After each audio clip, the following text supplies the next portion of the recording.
Redcast, los mejores podcasts del mundo digital. Hola, solo por aclarar, quería comentar que la entrevista de hoy es una entrevista en tres puntos diferentes y por tanto algunas veces verás que hay un poquito de retardo y otras que la conexión falla un pelín. Se nota más al principio, conforme avanza la entrevista la conexión funciona mejor y bueno, la coordinación entre los tres también funciona mejor. Es una entrevista súper interesante, un proyecto muy bonito, así que bueno, espero que esas pequeñas microcortes, esas pequeñas incidencias en la entrevista no haga que no la escuches, porque de verdad que te va a aportar un montón de cosas y creo que es una entrevista realmente interesante. Por un emprendimiento que parte desde la universidad, un proyecto muy bonito en el sector de la salud, así que te animo de verdad a que la escuches. Y nada, te dejo ya con la entrevista. Un saludo.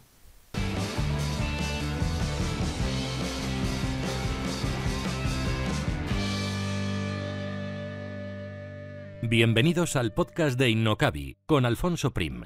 Aprenderemos, compartiremos vivencias sobre marketing online, emprendimiento, negocios, posicionamiento online y lanzamiento de proyectos empresariales, siempre contados desde la experiencia.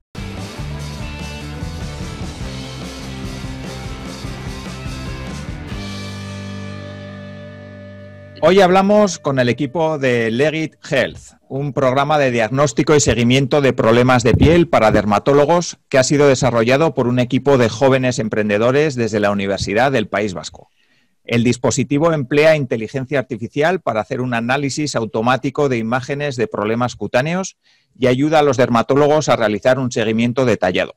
Luego lo veremos en más detalle con ellos. Un proyecto muy innovador, interesante y con una gran proyección que hoy comentaremos en profundidad con el equipo que lo está lanzando al mercado.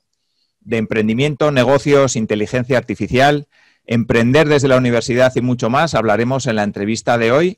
Y saludo ya a mis dos invitados que forman parte del equipo emprendedor, que son Alfonso y Taig. Así que hola Alfonso y Taig y muchísimas gracias por estar aquí. Muy buenas, un placer. Gracias a ti, Alfonso. Muy bien, si os parece, podríamos comentar brevemente quiénes sois y cómo habéis llegado hasta aquí. Luego ya entraremos un poquito más en detalle en qué es el proyecto y así que, si os parece, presentaros vosotros mismos. Perfecto, pues bueno, empiezo. Yo soy Alfonso Medela, soy físico, estudié física en la Universidad del País Vasco y luego terminé mis estudios en la Universidad de Groningen, en Holanda. Y después también estudié en Deusto, ya me metí un poco más en el tema de inteligencia artificial mediante un máster y ya de ahí pues di un poco el salto al trabajo de Computer Vision, donde estuve varios años en Tecnalia desarrollando proyectos de un poco de todo tipo, pero dentro de la imagen médica y inteligencia artificial. Y luego ya pues comenzó la parte de emprendimiento y de este proyecto que entraremos en detalle más adelante. Muy bien. Mi caso es un poco distinto, un poco más caótico y menos estructurado. Yo estudié en la UPVHU varias cosas. Pues se me da muy bien empezarlas, muy mal acabarlas, pero lo que tuve claro desde el principio era que me gustaba emprender. Entonces, desde segundo de carrera, pues me involucré mucho con CITEC, que es toda la parte de fomento del emprendimiento de la UPV, y pues me dediqué a crear proyectos y empresas durante la uni. Y bueno, pues al final la vida me ha llevado a esto. Vale, pues interesante. No sé si tu formación, Taig, tiene algo que ver con el tema de inteligencia artificial, con esto o no. Bueno, en la medida en la que es curiosidad, es curiosidad. No tiene absolutamente nada que ver si es relevante o no para el proyecto, o para lanzar un proyecto o para emprender, pero es curiosidad. Es buena pregunta y estaba tratando de pensar si lo que estudié de psicología valía, porque toda la parte que hay de estadística, etcétera, pero o sea, yo programo y me encargo de programar el front. Digamos que todo lo que no es algoritmos, lo hace Alfonso, lo hago yo.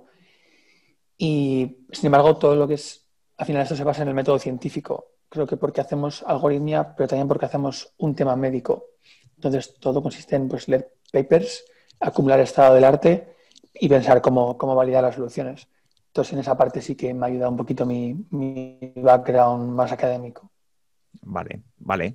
Sí que, bueno, ya nos has dicho, Taig, bueno, que a ti sí que te interesaba la parte de emprendimiento desde el principio, desde la universidad, pero a ti, Alfonso, no sé si tú tenías pensado ya cuando estabas estudiando física que te ibas a dedicar a emprender, o física, tal como yo lo veo, puede ser una carrera más teórica o más de dar clases. No sé cómo lo veías tú y por qué te lanzaste a emprender. Pues sí, bueno, realmente yo no tenía 100% claro que iba a tener una empresa y lo veía como algo súper, súper complejo en aquel momento, pero sí que era algo que me emocionaba, ¿no? Entonces, un poco la decisión de estudiar física, que es algo raro que siempre me han dicho, entonces se decía mucho que ibas a ser profesor, ¿no? Justo ese comentario. Yo tenía claro que no iba a ser profesor, aunque me encanta la formación, ¿no? De un poco esporádica. Y luego ya con el tiempo fui viendo, ¿no? Avanzando, sabía que no quería trabajar como algo muy teórico, no quería tampoco estar en un laboratorio, pero sí que me di cuenta que la física me ayudaba mucho a plantear problemas y a resolver problemas, que es al final lo que trata la vida, ¿no? Y eso se podía llevar a muchos ámbitos.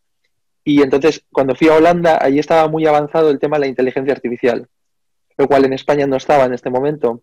Entonces, pues me sirvió para ver que eso era el futuro, y decidí apostar por ello y luego ya vi que emprender, cuando conocí ya a mis socios y vi que pues emprender pues podía ser algo más posible con gente que ya tenía más conocimientos, ¿no? Como sobre todo Tai y Andy. Y bueno, entonces ahí ya, pues vamos, me lancé a ello. Cuando ya teníamos el proyecto nos lanzamos a tope. Vale, cuéntanos o contadnos un poquito cómo os conocisteis. De dónde surge la idea, cómo os conocéis, ese tipo de cosas que siempre es interesante. Porque, bueno, falta un miembro, una persona más del equipo, ¿no? Entiendo que sois 3, que es Andy, que también, bueno, si queréis comentar un poquito quién es, porque no está hoy aquí. Sí, Andy es la jefa, es la CEO, y nos conocimos porque en uno de los proyectos emprendedores que hice en la uni, precisamente, ella es mexicana, pero hizo intercambio en la UPV. Entonces, ella se parece un poco a nosotros en cuanto a que la aburría sencillamente ir a clase, así que buscaba como prácticas, otras cosas que hacer. Así que yo a ella la conocía ahí. Sin embargo, en aquel entonces era más o menos un proyecto que yo lideraba y ella, digamos, se subió al carro, que es un poco lo opuesto de cómo ha pasado ahora, ¿no? Esto al final creo que quien tuvo un poco la idea original fue ella, y luego pues todo el tema de emprendimiento pues volvimos a juntarnos. Y luego, claro, nos interesó mucho todo el tema de inteligencia artificial, entonces nos empezamos a involucrar mucho con una comunidad que se llama School of AI, que también tiene presencia en Bilbao, y ahí conocimos a Alfonso. Alfonso, ¿tú cómo lo viviste aquel?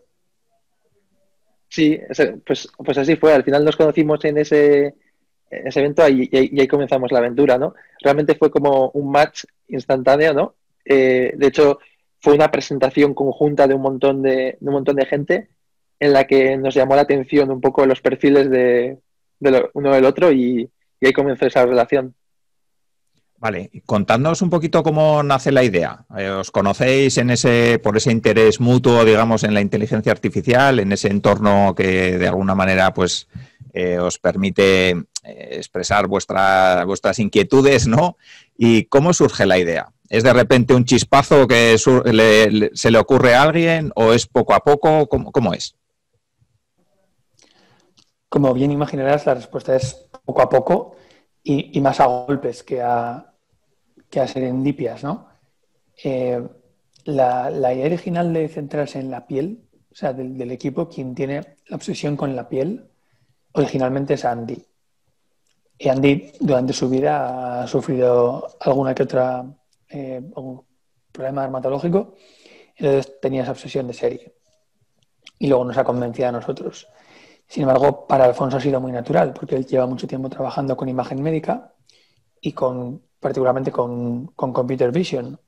Entonces, claro, qué mejor que usar imagen médica que con imagen clínica, ¿no? Que con la fotografía que se puede sacar cualquiera con su smartphone, porque si el impacto que puede tener para el público en general es mucho más amplio.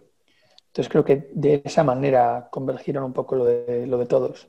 Y lo mío, sinceramente, yo me apunto a un bombardeo. O sea, yo no necesito que sea yo solamente que sea un reto grande y que realmente sienta que es una solución que está aportando valor a la gente que lo usa. Vale, vale. No sé si quieres añadir algo más, Alfonso, o si no, me contáis cuál es el objetivo del proyecto que estáis desarrollando. A ver, yo igual como un poco añadir también, en mi parte, como decía, se unía muy bien los proyectos y luego el hecho de aterrizar, todo lo que estaba haciendo era mucho más la parte de investigación. Y no era, es verdad que no era algo muy aterrizado, ¿no? No es algo que al final le estás creando impacto, ¿no? Entonces, el hecho de crear algo que realmente va a tener un impacto en la sociedad, que puedes cambiar el sistema de salud, que puedes mejorar, incluir más pacientes, conectar pacientes con médicos, pues al final esto, vamos, que encajaba perfectamente en mi perfil. Y un poco con lo que te estoy comentando, el objetivo ¿no? Al final, pues digamos que es crear el sistema de salud del futuro, ¿no? Es trabajar para incluir, para que más gente tenga acceso a la dermatología. La dermatología es un sector súper colapsado. Hay mucha gente que no puede ir al dermatólogo o incluso gente que no es consciente y no va al dermatólogo, ¿no? Entonces, el hecho de poder hacer esto todo más accesible, conectar al paciente con el médico y con todos estos problemas dermatológicos que están creciendo un montón, como el cáncer, o también los problemas crónicos, porque la población cada vez es una población más envejecida. Tenemos una esperanza de vida que ha aumentado muchísimo en los últimos 100 años. Entonces, los problemas crónicos se han agravado muchísimo y nuestra herramienta también se centra en ellos. No solo el cáncer, sino el seguimiento de estos problemas crónicos, que son pacientes que en el momento que se le detecta va a pasar toda la vida con esta enfermedad. Entonces, nosotros vamos a estar ahí ayudando a esos pacientes que a veces solo tienen la oportunidad de ver al médico una vez al año. Y con nosotros van a tener una oportunidad de, digamos, que estar más tranquilos y mejor cuidados. Vale. Contadnos un poquito quién es el cliente objetivo, digamos, del proyecto o quién es el usuario digo, para que no haya confusión, porque yo lo he comentado un poquito en la introducción, pero igual las personas están pensando, yo tengo mi smartphone, me hago fotos, se las mando a la aplicación me responde algo. Contadnos un poquito cómo es ese proceso y cuál es el cliente y el usuario. Vale, bueno, sigo contando yo, luego ya amplía tal un poco. Mira, nosotros realmente construimos la herramienta con foco en el paciente, pero a quien se la entregamos es al médico. Es decir, hemos estado trabajando con un montón de médicos para desarrollar una herramienta que cumpla, digamos, todas las necesidades del médico para poder tratar a un paciente de manera correcta. Evidentemente, siempre sin dejarnos al paciente de lado, ¿no? Al final la herramienta lo que tiene es dos caras, como te comento. Por un lado tiene la cara del paciente y por el otro la del médico. Nosotros lo que hacemos es, cuando realizas, por ejemplo, la primera consulta, el médico puede tomar una imagen desde el smartphone, se sube a la plataforma y ahí inicia la relación con el paciente. Incluso esto podría ocurrir, digamos que desde casa, al final al estar conectados. Una vez se inicia esa relación, en el momento que hay un seguimiento de esa patología, lo que va haciendo el paciente es subir fotografías de esa patología con una frecuencia determinada, ¿no? Entonces, si hubiera un agravamiento de la patología o no se cumplen ciertos criterios médicos, lo que ocurriría es que se le puede generar una consulta a ese paciente. Esto es una de las utilidades que tenemos. No sé si te gustaría añadir algo aquí. Igual por comentar en resumen lo que hacemos es, con el paciente, ayudar a organizaciones que se encargan de proveer la atención sanitaria. Entonces lo que pensamos es que la mejor forma de ayudar al paciente termina siendo ayudar al médico. Si podemos hacer que el médico se beneficie de toda la tecnología de algoritmia que tenemos disponible, incluso automatizaciones que no son algoritmia, que son nube, y podemos hacer que un médico, en lugar de ver al día, por un ejemplo, 10 pacientes, pueda ver 20, pues ahí es la mejor forma que tenemos de ayudar a los pacientes. Así que nos hemos centrado mucho en eso. Y ahí trabajamos con hospitales, tanto hospitales grandes como con clínicas más pequeñas, incluso con otras organizaciones que se encargan de ayudar al paciente como asociaciones de pacientes. Vale, vale. Muy interesante.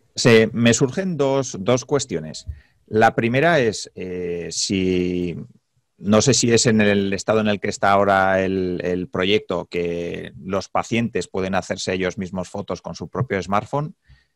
o no, o todavía no se ha llegado a esa fase. Tiene que ser el médico con un smartphone especial, con una iluminación especial. Claro, yo ahí veo una dificultad importante que no sé cómo la habéis resuelto, que es la parte de que cada usuario tiene su smartphone, cada usuario tiene su iluminación y cada usuario se puede hacer las fotos como bien le parezca. ¿Cómo resolvéis ese tema? Pues sí, o sea, está muy bien visto. Ahí realmente, o sea, hay un montón de problemas que los hemos tenido en cuenta, esos y muchos más. Primero comentas el tema de supongo un poco la calidad de imagen, ¿no? La diferencia entre smartphones Sí. y la necesidad de que el médico la tome o no. En este caso, totalmente lo puede tomar cualquier paciente que tenga un smartphone normal. Es decir, hoy en día casi todo smartphone tiene unos 12 megapíxeles o más. Y eso es más que perfecto. Es decir, a partir de ahí realmente no va a haber mejores resultados. Y aunque un paciente tuviera un smartphone con 8 megapíxeles, también es suficiente. Muchas veces hay muchas fotos que son de cámara frontal, que tienen menos megapíxeles, que son suficientes. Entonces el problema es un poco de que el paciente pueda tomarse la foto, está resuelto, y todos los pacientes se toman las fotos desde casa. Respecto más al tema de iluminación, color, ese es otro tipo de problema con otra solución un poco más compleja. La parte de color la resolvemos hay para ciertas tareas no hace falta que, digamos, que se corrija el color. Por ejemplo, la detección de una enfermedad no influye tanto el cambio de color, pero sí para el seguimiento. Porque hay enfermedades que hay que fijarse cómo de roja está, por ejemplo, ¿no? Entonces, ese tipo de cosas las solucionamos con un hardware, una pegatinita que tiene colores, y nosotros corregimos el color de la imagen con eso. Además de estimar un poco el tamaño real de esa lesión. No sé si quieres añadir algo más, Tai. Nada. Vale. Pues sí que me gustaría, porque otro de las dudas que surgen es, vale, una aplicación detecta todas las enfermedades que hay en la piel, los millones o cientos o no sé cuántos puede haber, o detecta enfermedades muy concretas. Pues a día de hoy detecta aproximadamente 139 patologías. Son 139 patologías de las más comunes. De hecho, incluso algunas no son tan frecuentes. Es verdad que en la piel hay miles de enfermedades, pero cuando hablamos de miles de enfermedades, muchas son subtipos de enfermedades, ¿no? Realmente, por ejemplo, bueno, está hablando de dermatitis atópica, pero dermatitis atópica no deja de ser como una una enfermedad que tiene por debajo, cuelgan muchos tipos de dermatitis atópica, ¿no? Entonces, nosotros llegamos a cierta especificidad, ¿no? Podemos llegar a dermatitis atópica de tal tipo, pero tampoco llegamos a un nivel muy, muy, muy, muy profundo, ¿no? A día de hoy. Poco a poco estamos incrementando ese número de patologías en la detección. Luego, en la parte de seguimiento, nos centramos en unas 7 o 8 patologías importantes, inflamatorias y crónicas, como por ejemplo el acné, psoriasis, urticaria, hidradenitis supurativa, que son enfermedades que están muy a la orden del día y nosotros pues hacemos el seguimiento de estas. Entonces digamos que hacemos más en detección un mayor rango de patologías porque es necesario para poder diagnosticar y luego de seguimiento nos focalizamos en las más importantes. Vale, el tema de ofrecer... perdona, Tai, que no sé si vas a comentar algo. Sí, que justo aquí también hemos hecho mucho trabajo, curiosamente, de investigación previo, porque sí que es verdad que patologías dermatológicas, ¿cuántas habrá? Pues difícil contarlas, muy difícil. Miles de ese orden. Y además es difícil establecer claramente pues, si es distinto psoriasis, de psoriasis en placas, de psoriasis en las uñas, ¿no? ¿Son 3 patologías o son una? Sin embargo, sí está muy estudiado cuáles de esas patologías son las que tienen mayor incidencia, mayor prevalencia, y luego hay una métrica muy interesante que nos gusta mucho, que es cuántos días o cuántos años de calidad ha perdido una persona debido a esa patología. Entonces ahí escogimos, cubriendo como las primeras 60, ya estás cubriendo un percentil gigantesco de lo grueso de ello. Y haciendo las 139 que actualmente hacemos, realmente cubrimos gran parte de las necesidades de la población dermatológicas. Vale. Y cuando hablamos de enfermedades importantes, ¿cuáles catalogaríais ahí como las 5 más importantes? No sé si por frecuencia, por gravedad, o cómo las catalogaríais. Pues, bueno, a ver, yo por comentar, seguro que Thais ahora me amplía. Tenemos un pequeño delay, me va a perdonar. Sin ninguna duda, la primera, el cáncer vasocelular. A día de hoy no estamos haciendo el seguimiento del vasocelular, pero el vasocelular al final lo detectamos y es el cáncer más común que hay en el planeta. Como más común no me refiero al cáncer de piel, sino al cáncer en general. Y después también otro de los más comunes es el cáncer escamoso, de células escamosas. Entonces, estos dos son fundamentales y la herramienta los detecta. Y luego en la parte de inflamatoria, por ejemplo, para darte unos números, la dermatitis atópica la sufre el 20% de los niños.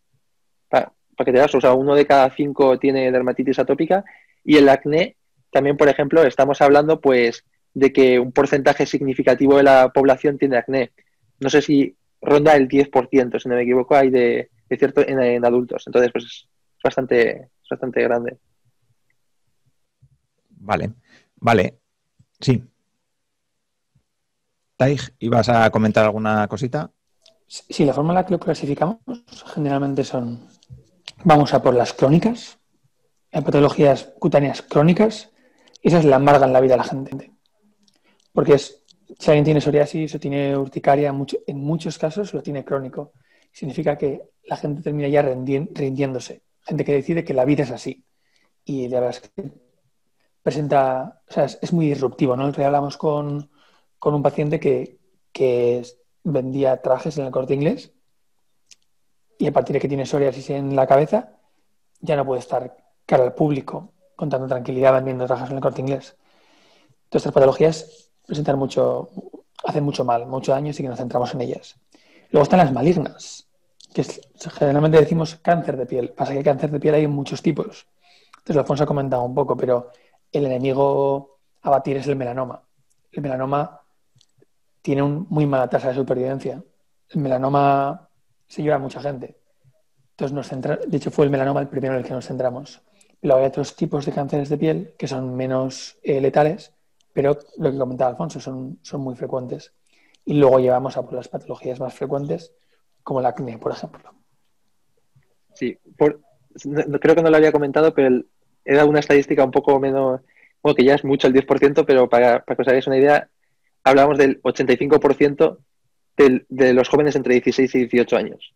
O sea, yo no he tenido acné por suerte, digamos.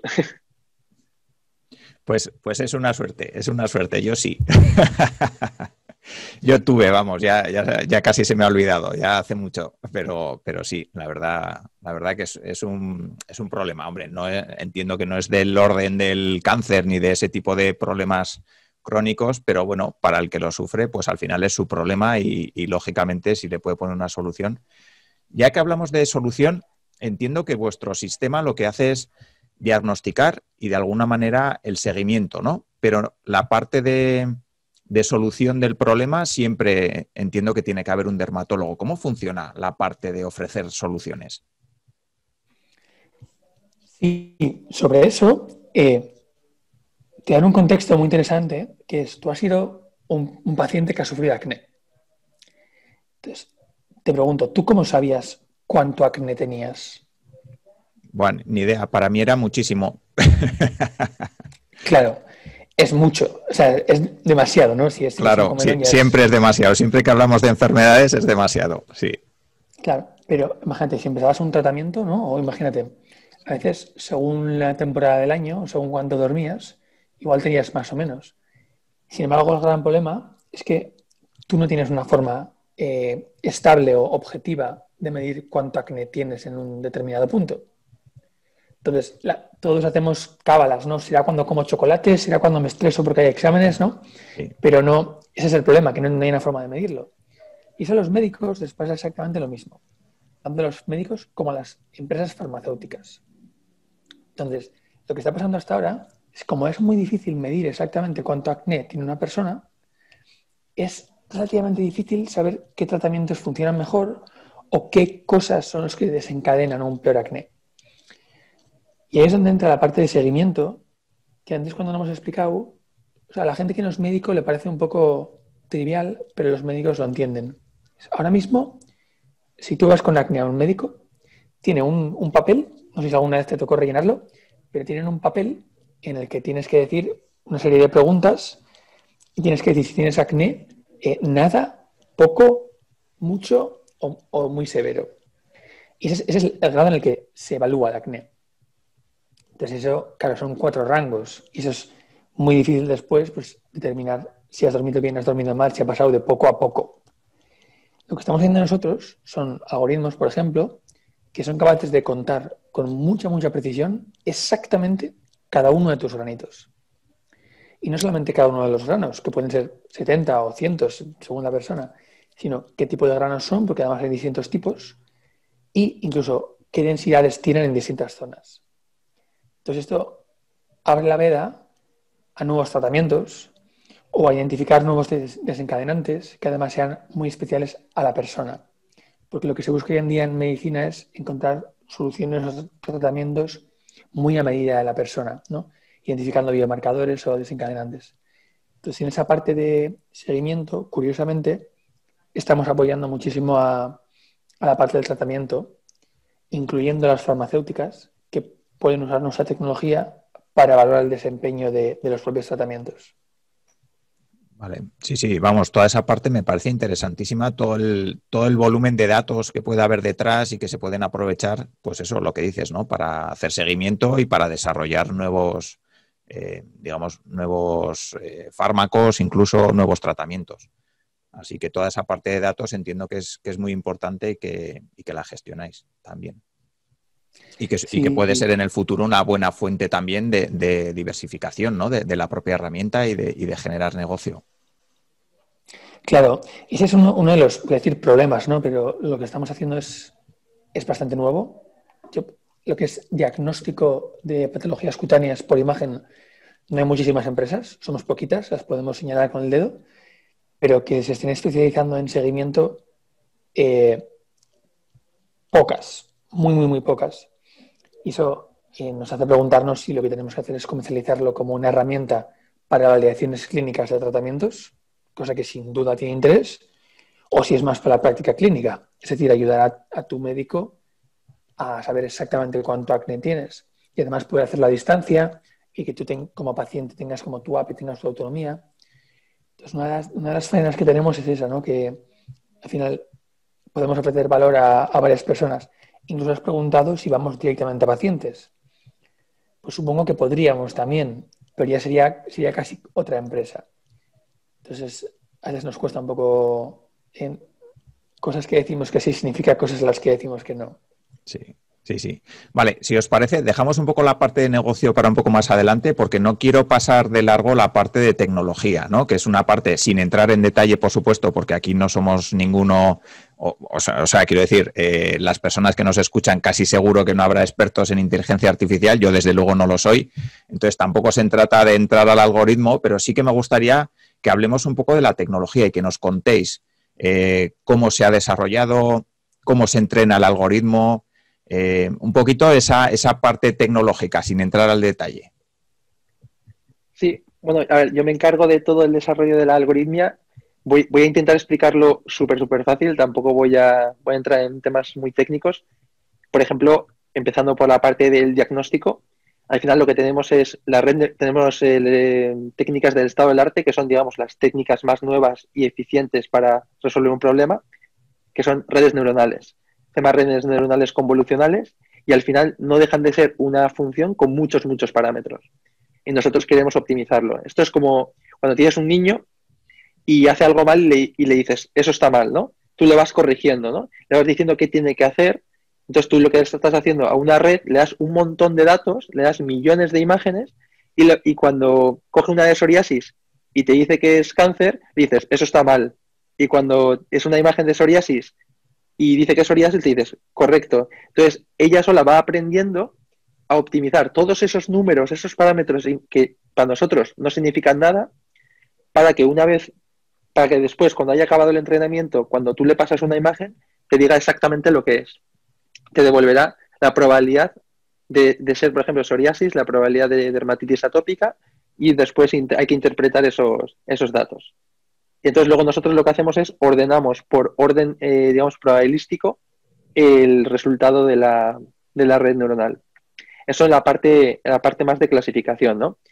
Todo esto se llama, por hacer otra vez la analogía entre, digamos, que el niño que está aprendiendo y la red, se llama aprendizaje supervisado, porque hay alguien supervisando ese aprendizaje, ¿no? En este caso el padre, o en el otro lado, digamos, un poco una función que obliga a que eso funcione bien, ¿no? Y en la parte más de seguimiento, como ha comentado Tai, depende mucho de la enfermedad. Hay enfermedades como el acné que requieren un contaje de lesiones, o la urticaria que también requiere un contaje de abones, que son como unas ronchas rojas que van saliendo de la piel, y hay otro tipo de enfermedades que requieren otro tipo de parámetros, como por ejemplo, cómo de roja está mi lesión o cómo de grande es mi lesión de la psoriasis, ¿no? Pues puedo tener aquí una psoriasis en el codo, y una psoriasis en el codo así o una psoriasis en todo el torso es muy distinta. Entonces, ahí ya tenemos una amplia gama de algoritmos, como son algoritmos que te cuentan el número de lesiones y dónde están exactamente, y para entender eso necesitas fotos con muchísimas lesiones que una persona ha dicho dónde está exactamente la lesión. Es decir, necesitas invertir un gran tiempo en lo que se llama anotado o etiquetado de datos. Una persona delante de un ordenador diciendo aquí hay una lesión o todo esta es la superficie de una lesión. Utilizando esos datos, de nuevo lo mismo. Al final lo que haces es, por un lado entra la imagen y por otro lado quieres saber o la superficie o el número de lesiones. Entonces, de esta manera pues se entrenan todo este tipo de algoritmos. Vale, muy, muy interesante. No sé si quieres añadir algo más, Tai. Vale, pues entonces la siguiente... Sí, perdona. No sé si has dicho que sí o que no. No, he hecho gesto de... Vale, vale. De maravilla, sí, vale. Lo ha clavado. Vale, perfecto. La siguiente duda que me surge es, vale, ahora conocéis un montón de enfermedades, pero entiendo que cuando empezasteis con el proyecto, pues el cáncer de piel, el acné y 4 o 5 cosas más, entiendo que a nivel de usuario, ¿no? Salvo que ahora me sorprendáis y me digáis que conocíais un montón, miles, cientos de enfermedades. Claro, cuando empiezas con un proyecto de este estilo, digamos que no tienes el conocimiento que puede tener un dermatólogo cuando hablamos de temas desde problemas de piel. ¿Cómo empezáis a haceros acopio de ese conocimiento? ¿Hablasteis con muchos dermatólogos, con pocos, con un dermatólogo en concreto que os ayudó un montón? Contadme cómo fue ese principio, porque sí que me parece que puede ser interesante. Nosotros no hacemos un clic en el teclado sin que un dermatólogo nos lo diga. Eso es súper importante desde el muy principio. Y tuvimos la suerte de contar pues, con el apoyo de José Biocruces, que es un poco quien se encarga de liderar la innovación biomédica en Vizcaya. Nos apoyó muchísimo y nos juntó muy rápido con dermatólogos como pues, Rosa María Izu o Jesús Gardiazabal, que son referentes.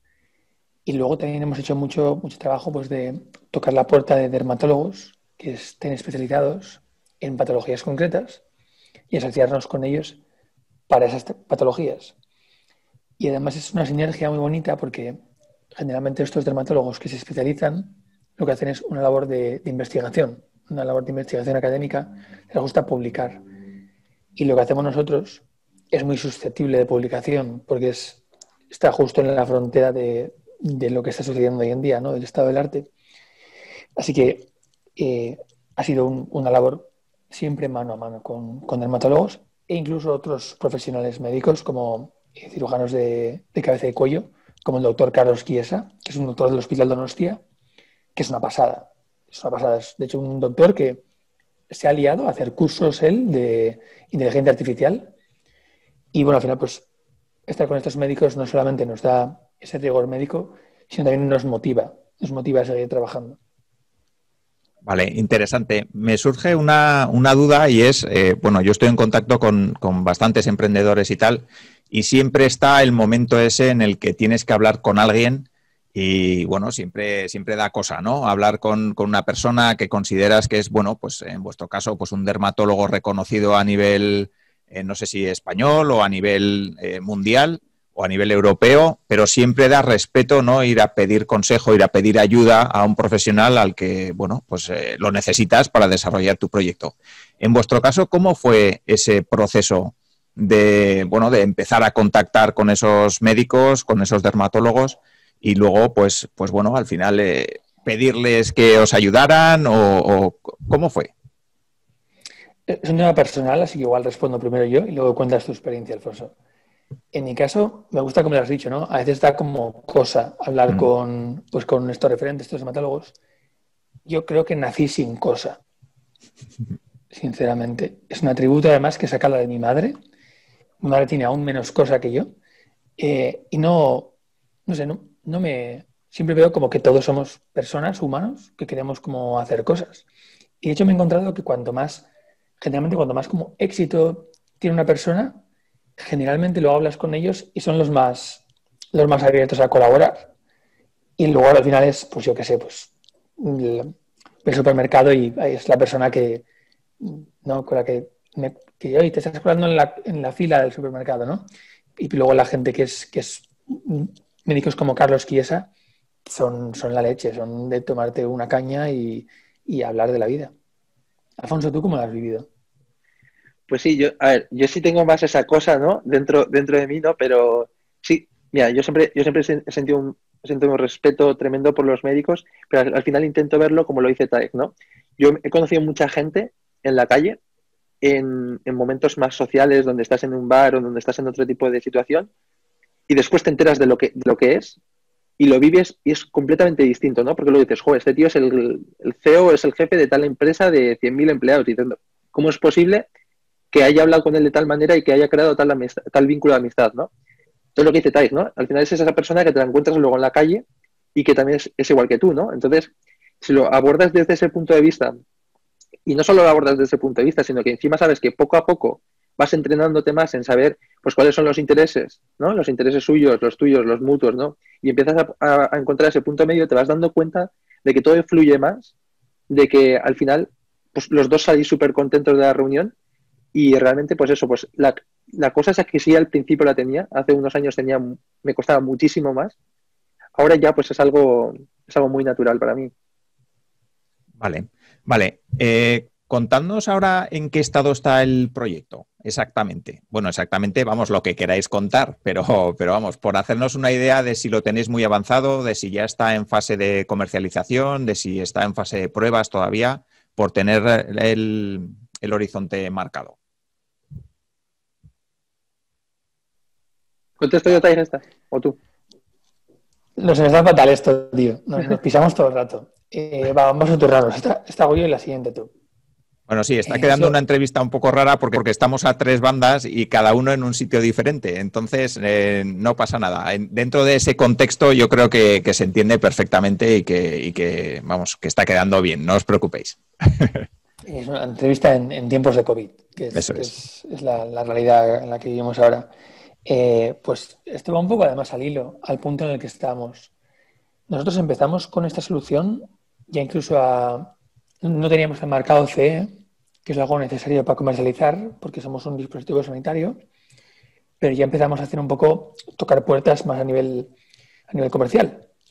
Pues para hacer igual un piloto antes de, no en vistas a cuando tuviéramos el mercado CE. Y eso pasó antes del coronavirus. Y claro, es una especie de, nosotros puedes llamarlo una solución de telemedicina, aunque engloba telemedicina, engloba diagnóstico por imagen, ¿no? Pero es telemedicina. Y claro, telemedicina antes o después del COVID es una cantidad muy, muy distinta. Y eso también lo hemos visto nosotros en lo que es la actividad de la empresa. Ha habido un gran cambio que nosotros lo hemos visto, lo hemos vivido respecto a la adopción de este tipo de tecnologías. Por un lado, 1 millón de personas, 1 millón de startups se han lanzado de repente a hacer soluciones de dermatología y hemos visto también decepciones en ese sentido.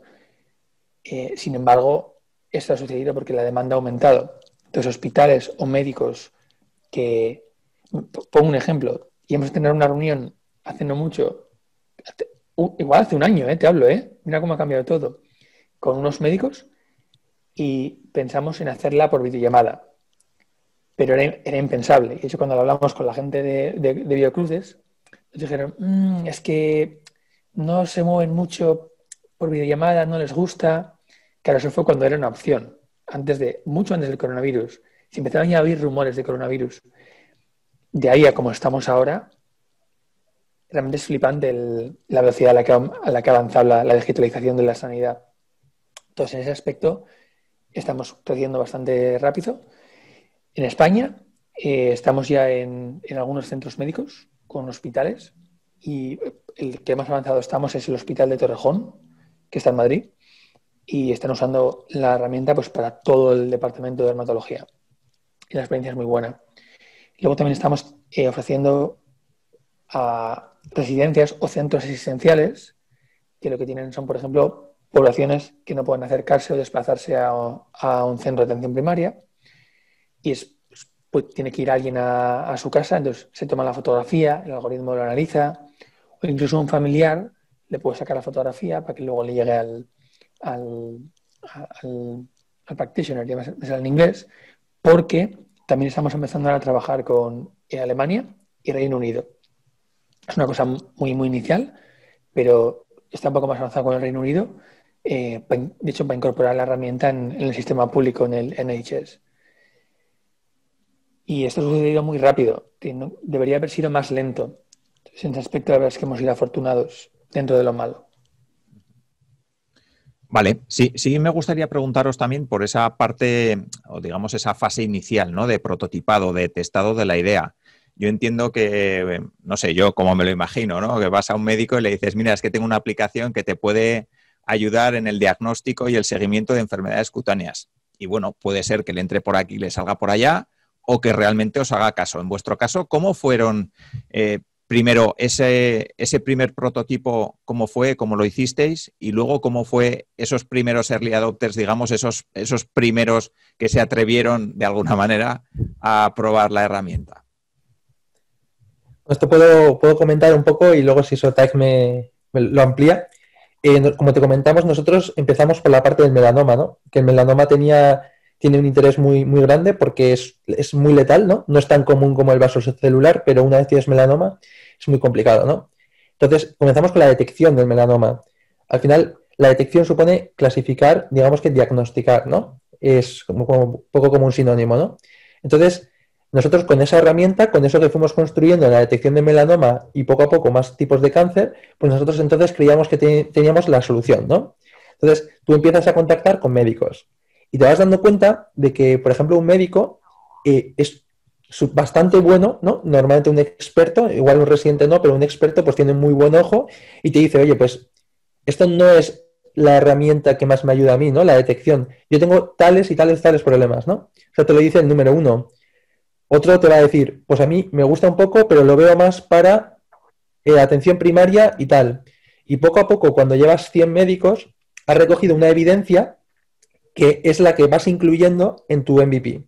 Entonces, a medida que vas recogiendo toda esa evidencia y vas haciendo, digamos, cogiendo lo que más se repite y lo vas introduciendo en tu MVP, lo que vas viendo es que el interés que vas generando es mucho mayor. Entonces, vas viendo qué teclas funcionan y cuáles no. Entonces, al final, el MVP nuestro se ha construido muy así, de esa manera, digamos que poco a poco construyendo sobre la opinión de los médicos, y de hecho de ahí salió el tema del seguimiento, porque nosotros, digamos que en el estado, cuando hablábamos de melanoma, no teníamos ni idea de esta parte de seguimiento, así, sinceramente, y ahora, vamos, nos hemos leído cientos de papers, hemos implementado cosas y hemos publicado papers de esto.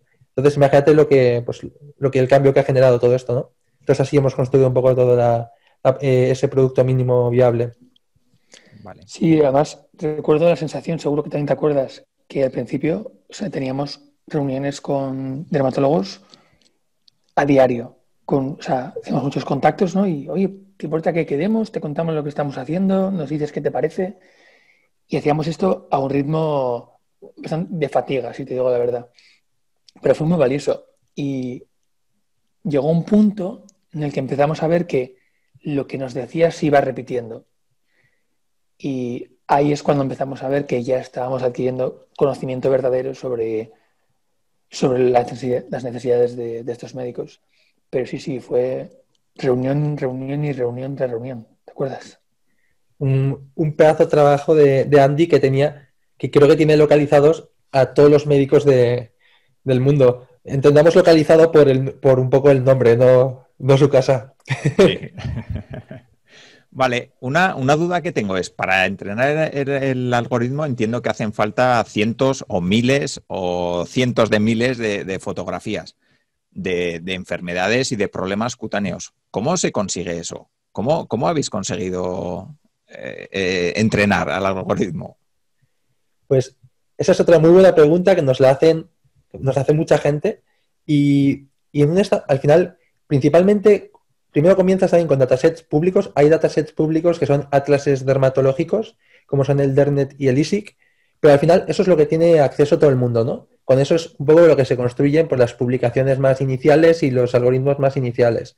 Pero nosotros ya conocíamos el potencial de esto, veníamos ya de un mundo digamos que conocíamos esto, entonces nosotros empezamos a recoger también, en colaboración con distintos centros médicos, centros privados y también con Biocruces, al final lo que hacemos es crear nuestro propio dataset, un dataset privado donde pues en estas colaboraciones pues tienes cierta propiedad, ¿no? de los datos, ¿no?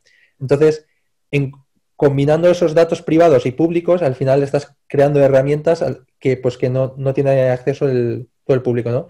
También una cosa que hemos ido haciendo con el tiempo es, hay muchas publicaciones que utilizan datos suyos que no son tampoco públicos y vienen ya de estudios que ya están hechos, ¿no? Entonces establecemos ciertas colaboraciones con ellos porque en el mundo de las publicaciones a veces contactas con alguien que ha publicado algo y le comentas sobre tu idea e intentas mejorar algo y a veces pues incluso colaboras con ellos y ellos están felices de darte esos datos y de trabajar en común. Así que un poco estas tres ramas, digamos, pero la parte más fuerte es la parte privada, que es la que poco a poco vas acumulando más datos. Vale. Por continuar, me parece, yo creo que hemos cubierto muy bien pues esos inicios, la tecnología, un poco el objetivo del proyecto, la propuesta de valor, pero ahora, ¿cómo se genera negocio con esto? ¿Qué idea tenéis? ¿Cómo pensáis monetizar? Si lo estáis haciendo ya, si no, también en qué estado tenéis esa parte y un poco cuál es la previsión. Lo estamos haciendo ya, afortunadamente, y realmente es bastante fácil de explicar. Lo que hacemos, que tiene mucho valor, son los algoritmos. Los algoritmos son lo que ha explicado Alfonso, ¿no? Pues tienes mucho dataset que te ha costado adquirir, tanto por el volumen del dataset, como por el hecho de que la fuente tiene que provenir de una fuente clínica, ¿no? Son datos de pacientes, como por el hecho de que hay que etiquetarlos. Es decir, no solamente es toma una foto de una psoriasis, sino que igual 3 médicos tienen que haber confirmado que es psoriasis. Y eso más aún para el caso de saber si tienes poco, mucho o demasiado acné, ¿no? Y eso es, pues, después de hacer las magias que hay técnicas, ¿no? Y Alfonso, de hecho, está considerado experto europeo en lo que se llama Few-Shot Learning, que es precisamente usar técnicas para el dataset que tengas, digamos, optimizarlo, sacarle todo el rendimiento posible. Entonces, eso lo comercializamos de 2 maneras. Una de ellas es, voy a decirlo, desnuda, como el dato bruto, el algoritmo puro. Y eso lo llamamos una API, que seguro que ya conoces lo que es una API, pero pues si alguien no conoce, una API es como si le dijéramos a la gente que puede venir con su enchufe y enchufarse directamente en nuestro algoritmo. Y ahí pueden enchufar lo que sea que ellos estén usando.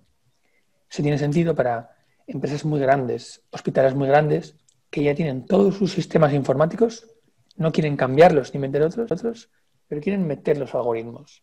Entonces, pues los enchufamos. Es que es una forma de comercializarlo. Y la otra es, ¿qué pasa si la persona igual tiene algunas herramientas tecnológicas, pero tampoco tiene una solución muy avanzada a la que enchufar la API? Ningún problema. También tenemos una aplicación, una web app, que está muy bien porque es la misma aplicación, pueden iniciar sesión médicos y pacientes al mismo tiempo y se encarga de toda la interacción entre médico y paciente para hacer todo aquello que hemos comentado. Entonces, la parte de la aplicación, que es ha recibido, de hecho, un premio por el diseño que tiene, porque está hecha muy fácil para todo tipo de pacientes y todo tipo de médicos, ¿no? Que también hay muchos tipos de personas, ¿no? En el mundo. Como soluciona mucho la necesidad de clínicas pequeñas o incluso clínicas ya grandes, ¿no? Una pequeña cadena, igual 5 clínicas, y les va muy bien. Sin embargo, para hospitales grandes o incluso aseguradoras, yo lo que quieren es más la parte de la API. Vale, vale, muy interesante. Sí que me gustaría también hablar un poco de la parte de financiación y desarrollo. No sé si habéis captado financiación para desarrollar el proyecto, si no, si habéis recibido apoyo de universidades, de instituciones. Contándonos un poquito esa parte que creo que también es importante en un proyecto como el vuestro. Bueno, esto comienzo explicando un poco y luego te amplía Taif, que es más experto en este área. Nosotros comenzamos al principio con capital privado y en la primera etapa, luego tuvimos un gran apoyo del gobierno vasco y también de los hospitales de Cruces y Basurto. Hay, dentro de algunos programas del gobierno, pues hemos tenido subvenciones, ¿no? Así que la verdad que por esa parte, con eso tiramos la primera etapa y después en el momento que han ido surgiendo ya más necesidades, pues hemos empezado a levantar una ronda en la que estamos ahora mismo, que bueno, Taif te amplía un poco más esto. Sí, también mencionar que, para que te hagas una idea, en todo el tiempo que llevamos trabajando, que ya hemos tirado millas, ninguno ha cobrado un sueldo. Entonces, cuando decía Alfonso que hemos empezado con capital privado, significa que es dinero que hemos puesto en nuestro bolsillo y en lo que hemos ido facturando lo hemos reinvertido en su totalidad.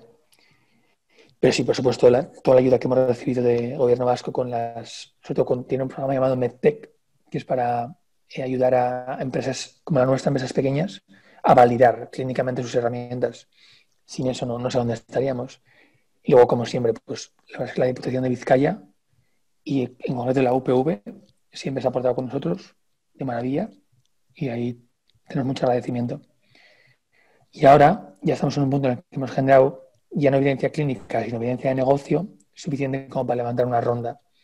Y estamos cerrando ya una ronda de 500.000 euros que nos permitirá llevar la empresa al siguiente nivel.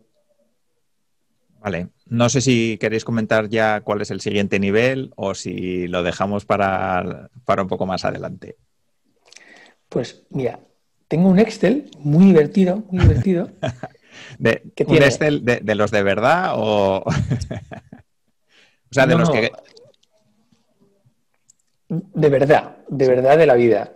O sea, es un Excel muy divertido porque no es financiero. Lo que es, digamos que es un listado, ¿no? Las filas son un listado de todo lo que nuestra tecnología hace o puede hacer por pacientes, médicos o centros de atención.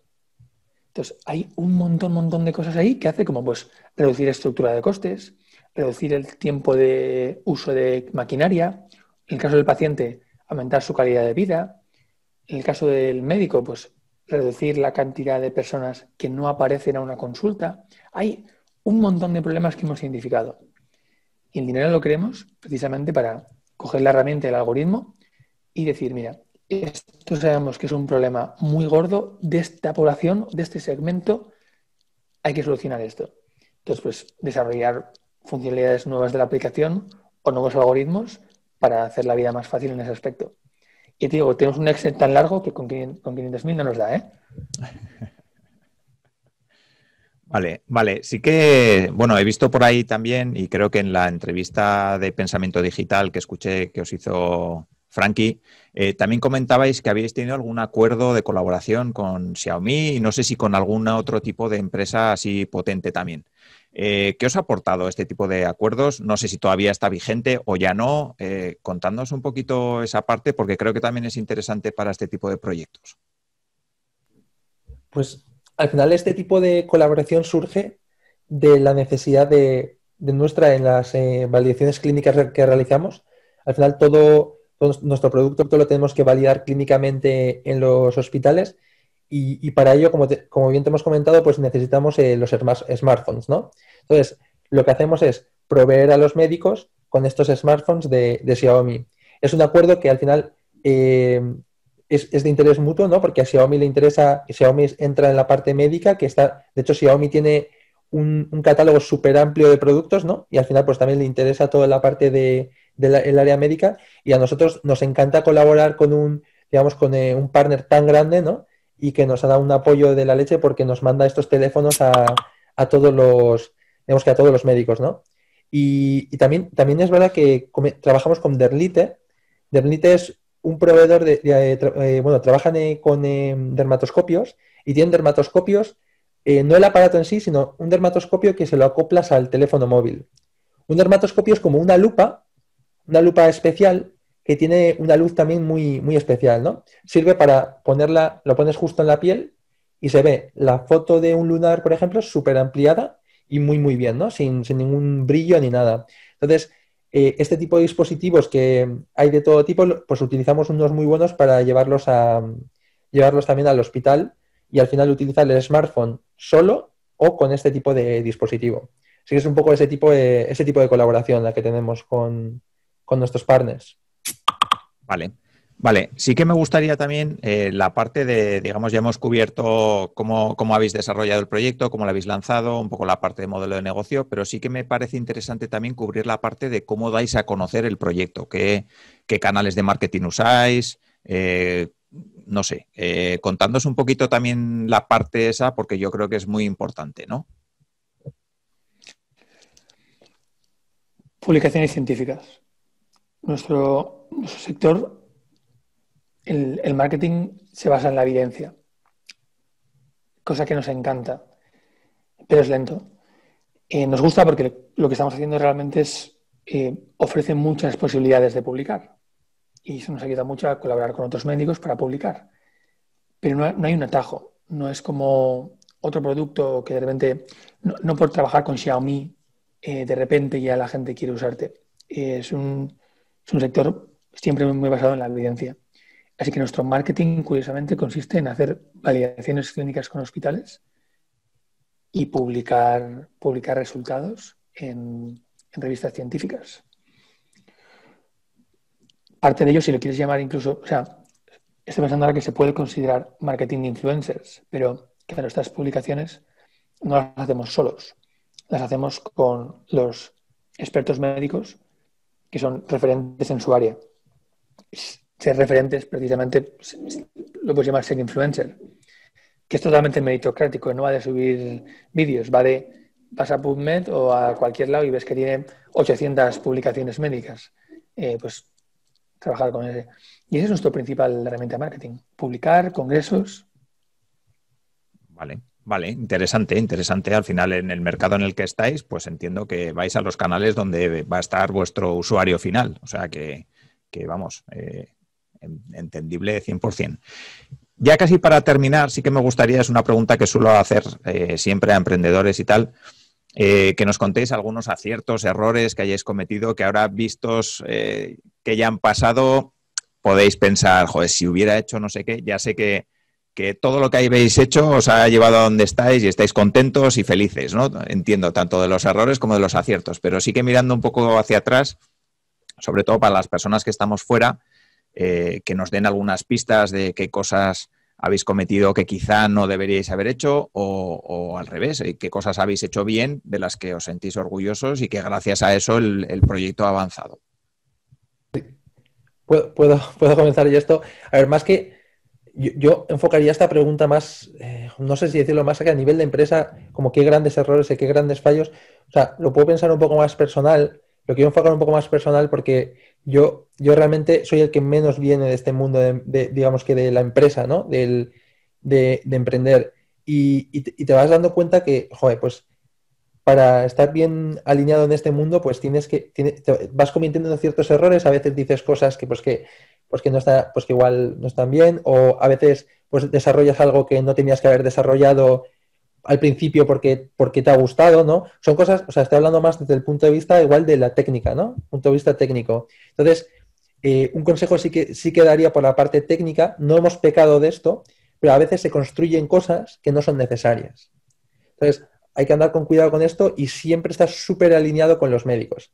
o en este caso con los que, a los que le vas a vender. Entonces hay que andar con mucho cuidado con esto y no es porque haya pecado grandemente en ello, pero sí que a veces tienes tentaciones de hacer cosas, ¿no? Que dices, esto es bonito, pero no lo sabes del todo. Entonces hay que validar esas cosas. Entonces, por mi parte, de verdad, me gustaría animar a toda la gente que programa a que no haga cosas sin saber que van a ser completamente necesarias. Y más cuando son difíciles.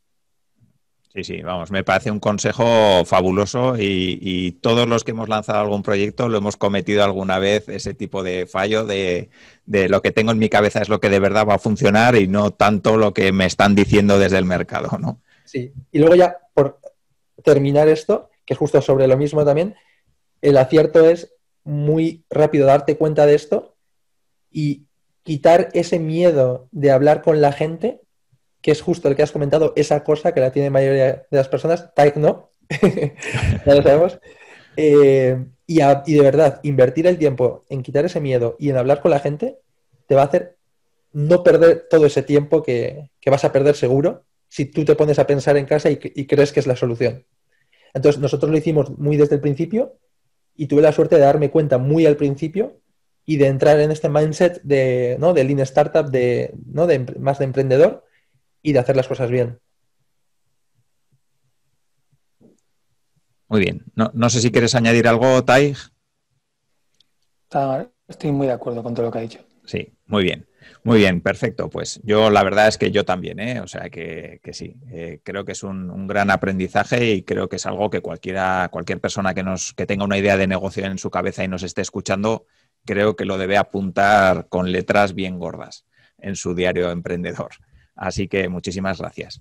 Nada, ya para terminar sí que me gustaría, porque siempre pido a las personas que invito al podcast que nos recomienden algún contenido que pueda ser interesante. No tiene por qué ser de marketing, ni de emprendimiento, ni de lo que sea, lo que queráis. Un libro, un blog, un podcast que escuchéis, cualquier contenido interesante.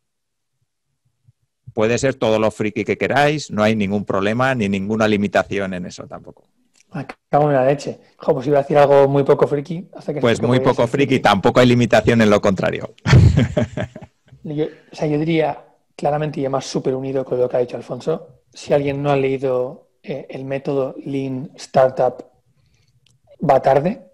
O sea, es un libro que creo que explica muy bien todo esto de no perder el tiempo, ¿no? O sea, tratar el tiempo como lo que es un recurso preciado y entonces cómo se desarrollan cosas siendo fiel a la importancia que tiene el tiempo y el dinero. Y luego ya la parte friki es una serie que se llama One Piece. Yo también la recomiendo, que va de un grupo de piratas y te enseña también mucho sobre no tener cosa. Muy bien, perfecto. Pues nada, aparecerá en las notas del programa junto con dónde pueden encontraros las personas que tengan más interés en saber más de vosotros, saber más de vuestro proyecto, dónde os pueden encontrar. Muy bien. Pues si quieren ampliar información, lo más fácil es ir a legit.health o legit, como quieras llamarlo, .salud. Ahí tenemos la página web, tenemos un formulario de contacto por si alguien tiene cualquier duda y estaremos encantados de charlar. Sí. Y puede también, ningún problema, pues la gente puede contactar con nosotros en LinkedIn. Que tenga nuestros nombres, que entre y yo normalmente suelo intentar contestar, menos a muchas ofertas que te vienen a vender, pero bueno, entonces no hay ningún problema. La gente que viene a preguntar cosas tanto a nivel de experiencia y sobre todo la gente que me pregunta también cosas técnicas de inteligencia artificial y así, suelo estar encantado de charlar con ellos, así que que ningún problema. Yo suelo colaborar, me gustaría mencionar, ya colaboramos a nivel de empresa. Legit Health colabora con Spain AI, es la comunidad de esta que era de School of AI que se convirtió en Bilbao AI y ahora ya es una comunidad, digamos, en toda la península, más en España, ¿no? Y ahora están preparando una serie de webinars enfocados a la medicina y IA, que lo han hecho en colaboración con nosotros y que de hecho el doctor que ha comentado Tai, que es uno de los mejores en España en cabeza y cuello, cirujano, va a estar participando el día 21 en una charla de medicina e IA y vamos, que para nosotros es un placer colaborar con ellos y que vamos, que animo a la gente de verdad que les eche un ojo. Vale, perfecto. Pues lo dejaré también en las notas del programa. Si me pasáis el enlace, os lo agradezco y así lo incluyo en las notas. No me puedo ir sin preguntaros de dónde viene el nombre, porque os lo iba a preguntar al principio y se me ha pasado. Pues es una buena pregunta. Y viene de los orígenes. Al principio lo que veíamos era que circulaba mucha información un poco dudosa online sobre todo tratamientos de piel. Creo que todo lo médico, ¿no? La gente entra en Yahoo Respuestas y se encuentra todo tipo de locuras. Pero con cosas de la piel más, porque a la gente le preocupa por el impacto estético que tienen. Y hemos visto muchos casos de remedios de la abuela muy locos. Y entonces lo que pensamos es que lo que debería ser es una fuente legítima de conocimiento médico, dermatológico para los pacientes, incluso para los médicos, aunque ya lo tengan. Vale, pues muy interesante y gracias por la explicación. Así que nada, pues si no tenéis nada más que añadir, por mi parte ha sido una entrevista fantástica, he disfrutado un montón, he aprendido un montón y la verdad es que es un proyecto que tiene mucho potencial. No hace falta que lo diga yo, ya lo estáis viendo vosotros, o sea que nada, enhorabuena. Alfonso, muchas gracias a ti en todo caso por la entrevista y este rato. La verdad es que ha sido muy placentero. Muchísimas gracias. Un placer, la verdad. Muy bien, pues hasta aquí la entrevista de hoy. Espero que os haya gustado, que hayáis disfrutado escuchando a estos dos emprendedores con este proyecto tan bonito. Y si queréis aprender más, conocer nuevos emprendedores, nuevas entrevistas, pues ya sabéis que os podéis suscribir a la newsletter de Innocabi. Así que nada, hasta aquí y nos vemos en el siguiente episodio. Un saludo. Si quieres avanzar con tu startup, empresa o proyecto emprendedor, en Innocabi encontrarás la información que te ayudará a conseguirlo. www.innocabi.com